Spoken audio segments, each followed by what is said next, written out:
It's story time today. Last year, a good friend of mine lost several years of family photos. Not from some crazy disaster, as you might think. His external hard drive basically just died. So one day it worked, and the next day he wanted to connect it. Well, nothing. It wouldn't connect, it wouldn't go on, it didn't make any sound.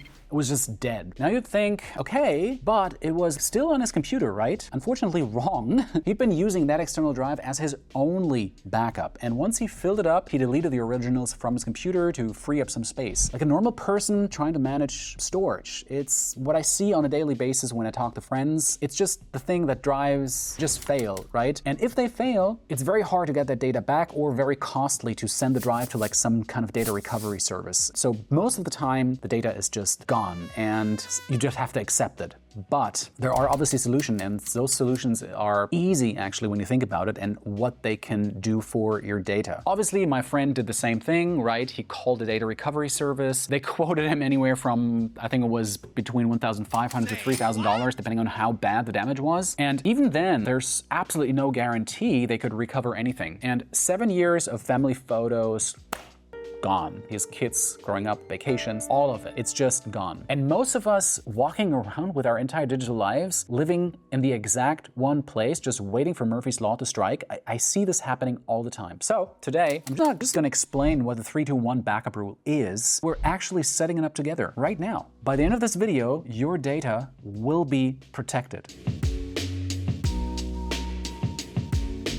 Let's break this down a little bit. It sounds way more complicated than it actually is. The 3 means 3 copies of your data. Your original files that sit anywhere, plus 2 backups. Now, working on your laptop right now, probably most of us do this. This is copy number 1. You need 2 more copies living somewhere else. And the 2 means 2 different storage types. So your laptop has probably an SSD these days, an external hard drive that you could connect anywhere to a computer, and then you can store it somewhere safe. Then it could be a NAS storage, a network attached storage device with the big old thick hard drives with terabytes of additional space. Then there's tape storage if you're feeling really old school, which I don't know if anyone really uses. I mean, some companies do, but for day-to-day personal use, it's probably not very convenient. And then obviously there's cloud storage, right? So we gotta have a physical variety here. And the 1, it's 1 copy that you need offsite. And this is your insurance policy against the universe deciding to mess with you, as it usually does, right? House fires, flood, laptop stolen from a coffee shop, ransomware, locking down your entire home network. I had the case when I was a little bit, let's say, not careful with how I protect my network attached storage device. I just opened it up to be accessible from the outside world because I wanted to access my photos while I was on holiday. I came back from holiday. I never accessed the NAS from my holiday destination. I came back and all my files were encrypted. Luckily, I had a backup of that NAS, so I didn't lose everything, but it was a painful and scary experience. So you want to have all these copies because if something catastrophic happens at your location, you need at least 1 copy somewhere else. Backing up terabytes of data 3 times sounds like expensive and cumbersome as hell, right? And yeah, it can be. But you don't need to back up everything. With a full 3-to-1 backup strategy, it can be as easy as only picking the parts of the backup that you actually need. For example, your Steam library? Nah, why would you want to back up that, right? Doesn't make sense. Spotify downloads? Skip it. You can probably re-download it anyway. But that folder, maybe of software installers from 2019, probably also you can forget about those, right? We are really talking about protecting your irreplaceable stuff, like that you cannot download from another company's servers again, right? So your photos, your documents, and most likely your work projects, if you're not in Google Drive anyway, doing everything there. So it's probably way less data than you think, unless you are a content and video creator like I am, and I have really almost probably 20 terabytes of data now sitting on my NASs and on my backups. But most people are not content creators, they're consumers, and thank you very much for watching this channel. So you probably don't need that much space. And even photos don't take up that much space. I mean, yes, if you have thousands of photos, you will need a couple terabytes, but that's probably about it. All right, first things first, you can open up your Finder or your Explorer. Now we're going to figure out what actually needs protecting. I'm doing this here on my Macintosh, but if you're on Windows, you can basically just follow along. It's basically the same process. Look at your sidebar here, like you see on my screen. You see documents, right? Click on it just like this. Now look at what's inside. For me, I've got like work contracts, I have tax documents, client files. So this stuff right here, I really need this. I can't just like download it from somewhere. It's super sensitive. Now, click on downloads like so. And look at this mess, right? Yes, I'm guilty. I place a lot of my files into the downloads folder and I never clean it up. But I know inside the downloads folder, there's not important stuff in there, right? Software installers, screenshots from months ago, unimportant PDFs. Do I need 3 copies of this? No, hell no. Why would I do this, right? So here's what I want you to do. Right-click on your desktop like this, hover over New Folder, and then click it. Name it something like Critical, just like you see here. Then you hit Enter, and now you do it again. Right-click, New Folder, and name this one Important, like so. And one more time. New folder, call it Replaceable. There we go. And 3 folders sitting here right on your desktop. Now, go back to your Documents folder like this, and then you start slowly dragging things. See that tax folder? Clicking, holding, dragging it over to Critical, and then dropping it right here. This old college project from 2015, well, grab it, drag it to Replaceable, drop it like this, and gone.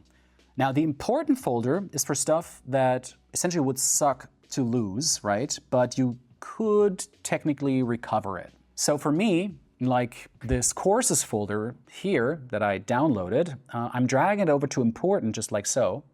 Take 5 minutes and like really sort through your stuff, right? Go through each folder, drag things where they belong. I also recommend you hit that subscribe button so you don't miss future videos on keeping your data safe. And while you're down there, consider subscribing to my newsletter as well. It's totally free and it'll keep you informed on all the latest tech stories and limited time deals. So click on the links, you know what to do. All right, let's actually set up your backups. We're going for 3, 2, 1. 3 copies of your data, 2 different storage types, 1 offsite. I'm going to show you exactly how I do this. First up, your primary copy. And that's basically what's on your computer right now. It's super easy. So copy number 1, done. Copy number 2, local backup, external hard drive.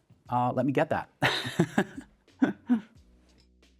Okay, here I've got my external hard drive. This is an OWC Ultra. It's very fast, very expensive external hard drive. You don't need this type of external hard drive. It can be any random external hard drive. And you obviously want to connect it to your computer. You want to plug it in like so. Plug in it. Now it's plugged in. And on the Mac, it shows up here on the desktop. So on Windows, you'll see it pop up in the File Explorer like so. Now, if you're in a Mac, watch this. I'm clicking the Apple menu up here like this, and I'm going down System Settings. Click that, then General on the left-hand side. And now I'm clicking Time Machine right here. See this screen? There's a button that says Select Backup Disk. Now, I'm clicking it, and I'm choosing my external drive from this list here. Click it. Now I'm clicking Set Up Disk down here, and now Time Machine is up and running. And see this little icon in my menu bar? That's showing me it's backing up right now. So you should see basically the same thing. And for Windows users, here's what you do. You can open the control panel like this. You click on System Settings, System and Security, and then File History. So then you got to click on Select Drive, and you select your external hard drive from the list that pops up. And Windows will start backing up automatically. Now for copy number 3. That's the offsite backup. And for this example, I use iDrive, and let me show you how to set this up.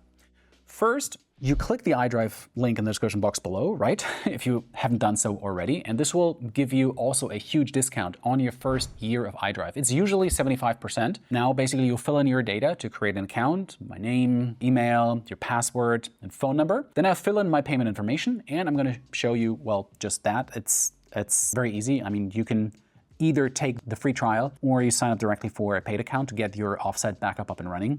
Obviously, when you're done, check the box for the terms of service and then click on Create Account like this. Head over to the download page and click on the name of your operating system. And once it finishes, click it like this.